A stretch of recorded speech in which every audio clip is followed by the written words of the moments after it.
শিং মাছের ডিমের ভর্তা কে কে খান আমাকে কমেন্ট করে জানাবেন। আসসালামু আলাইকুম, কেমন আছেন সবাই? আশা করি সবাই ভালো আছেন। তো এইখানে আমি কিছুটা শিং মাছের ডিম নিয়ে নিলাম। তো শিং মাছের ডিম তো খুবই কম হয়, তো যেটুকুই হয়েছে সেটুকুই দিয়েই আমি আজকে ভর্তাটা বানাবো। তো এইখানে প্রথমে প্যানে অল্প একটু তেল দিয়ে তারপর ডিমটা দিয়ে দিলাম। তো এইখানে শিং মাছের ডিমের সাথে কিন্তু কই মাছের একটু ডিম আছে, ওইটাও দিয়ে দিলাম এর সাথে।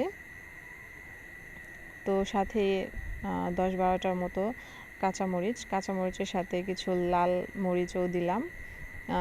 কাঁচামরিচগুলো পেকে গিয়েছিল, তো এগুলো দিয়ে দিলাম সাথে। তো এরপর এগুলো ভাজা হয়ে গেছে, তুলে নিলাম।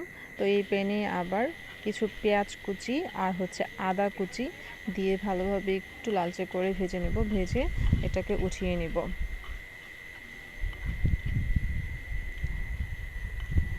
এই ভর্তাটা মনে হয় সবাই পছন্দ করে, খুবই লোভনীয় এবং সুস্বাদু একটি খাবার। তো আমার পেঁয়াজ ভাজাটা কমপ্লিট হয়ে গেছে। তো এই পর্যায়ে আমি একটা বাটিতে তুলে নিলাম এবং অল্প একটু লবণ দিয়ে প্রথমে মরিচগুলোকে একটু চটকে মাখিয়ে নিলাম। এরপর পুরা মিশ্রণটা একসাথে মাখিয়ে নিলাম।